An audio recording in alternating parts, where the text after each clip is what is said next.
Hello అండి, welcome to my channel ఇంట్లో రుచులు వాకిట్లో ముచ్చట్లు.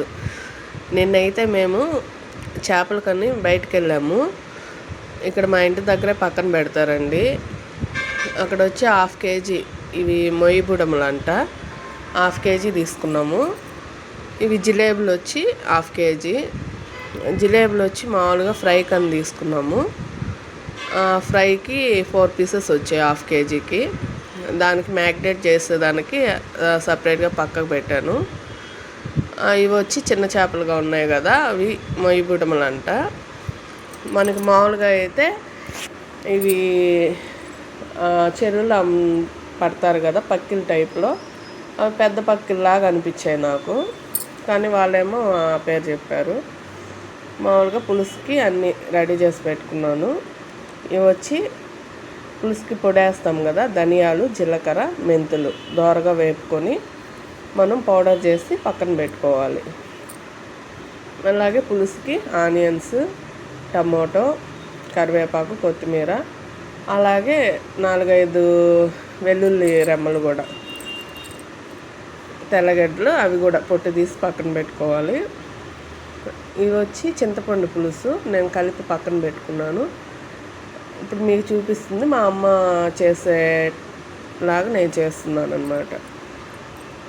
మనకి పులుసులో ఇలాగ పచ్చి ఎర్రగడ్డలు, టమోటో వేసుకొని కలుపుకుంటే కొంచెం పులుసు అనేది టేస్ట్ వస్తుంది.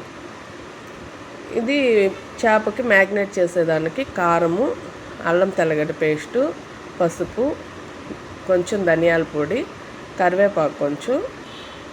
ఇవి మామూలుగా వాటర్లో కలుపుకోకుండా ఆయిల్ వేసుకోవాలి. ఆయిల్ వేసుకొని కలుపుకుంటే మనకి చేపకు అనేది కొంచెం గట్టిగా కలుపుకొని దానికి రాసేసిన మ్యాగ్నేట్ చేయడానికి చాలా బాగుంటుంది. మనకి టేస్ట్ కూడా బాగుంటుంది అన్నమాట.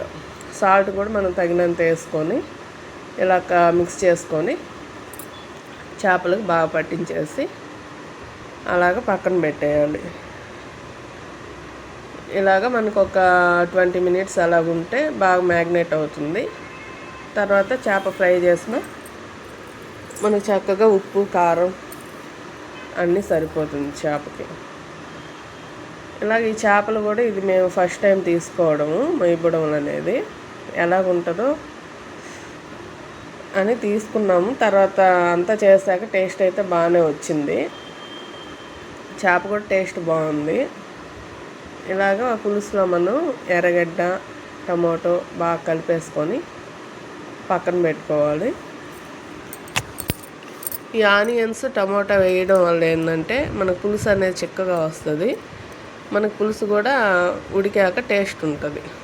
అలాగని మామూలుగా ఎర్రగడ్డ అవన్నీ మనం తరిగి పెట్టుకున్నాం కదా, ఇలాగ మనం దబర పెట్టేసుకొని ఆయిల్ వేసుకొని తిరగమాతలో కొంచెం ఆవాలు, జీలకర్ర వేసుకోవాలి.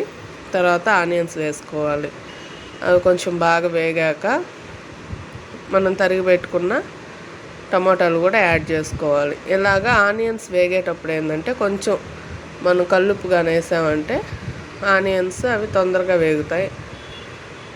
ఇలాగ వేసుకొని ఒక 5 మినిట్స్ అలాగా మనం బాగా వేపేసుకొని ఇవి కూడా బాగా వాడాక తర్వాత పసుపు, మిరప్పొడి, నేను చెప్పాను కదా వెల్లుల్లి రెమ్మలు, అవి తెల్లగడ్డలు కూడా ఇందులో వేస్తే పులుసు అనేది మనకి మంచి స్మెల్తో బాగుంటుంది. ఈ తెల్లగడ్డలు అనేటివి కొంతమంది ఏంటంటే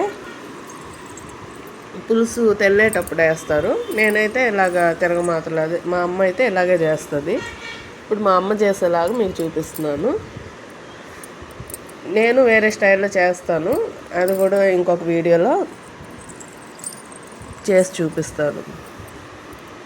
ఇలా మనకి తిరగమాత పెట్టుకున్నప్పుడు ఈ తెల్లగడ్డ అవన్నీ వేస్తాం కదా, అప్పుడే కొంచెం పసుపు, మనకు కావాల్సినంత కారం, ధనియాల పొడి కొంచెం అన్నీ వేస్తే మనకి తిరగమాతలు అనేది కారం వేగినప్పుడు ఏంటంటే మంచి కలర్ అనేది పులుసులో బాగా అబ్జర్వ్ అవుతుంది.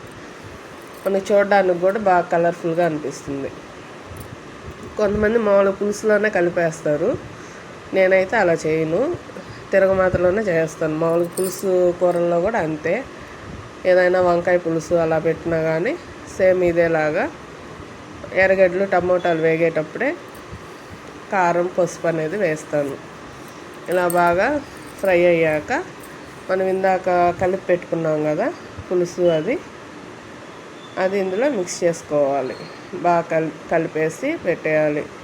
నేను ఇవి పులుసు తెల్లాక అవి మీకు చేపలు యాడ్ చేసేది ఉడికేది అవంతా చూపిద్దామని అనుకున్నాను. అయితే పాప ఇంకా లేచేసరికి నేను వెళ్ళాను. అత్తమ్మ నేను వీడియో తీస్తున్నాను అనుకోలేదు. తను మామూలుగా చేపలు అవి యాడ్ చేసేసి పొడి కూడా యాడ్ చేసేసింది, అందుకని అది తీయలేకపోయాను. నెక్స్ట్ వీడియోలో అయితే అంతా ఎలా చేస్తారు ఏందని ప్రాసెస్ అంతా చూపిస్తాను మీకు. ఇప్పుడు ఇలా పులుసు పోసేసుకున్నాం కదా, మీడియం ఫ్లేమ్లో బాగా ఉడికించుకోవాలి. ఏదైనా మనకి కొంచెం సాల్ట్ తక్కువ అనిపిస్తే ఇప్పుడు యాడ్ చేసుకుంటే మనకి చేప వేసినప్పుడు పర్ఫెక్ట్గా చేపకి పులుసుకి ఉప్పు అనేది కరెక్ట్గా ఉంటుంది. నేనైతే ఇప్పుడు పులుసు వేసుకున్నప్పుడే అన్నీ చూసుకుంటాను. కారం ఏమైనా తక్కువ అయిందా లేదంటే ఉప్పు తక్కువ ఉందా అని చూసుకొని కారము ఉప్పు అన్నీ యాడ్ చేసేసుకుంటా. తర్వాత అంతా కలుపుకొని మూత పెట్టేస్తాను అన్నమాట. ఇలాగా తర్వాత నెక్స్ట్ చేప యాడ్ చేసేటప్పుడు తీయలేదు. ఫైనల్గా కర్రీ అయితే ఇలా వచ్చింది. ఫ్రై కూడా ఒక సైడ్ అయిపోయింది. మనం అన్నం వేసేసుకొని ఫ్రై చేపల పులుసు మా ఛానల్ కనుక మీకు నచ్చినట్టయితే ప్లీజ్ సబ్స్క్రైబ్ చేయండి, లైక్ చేయండి, కామెంట్ చేయండి.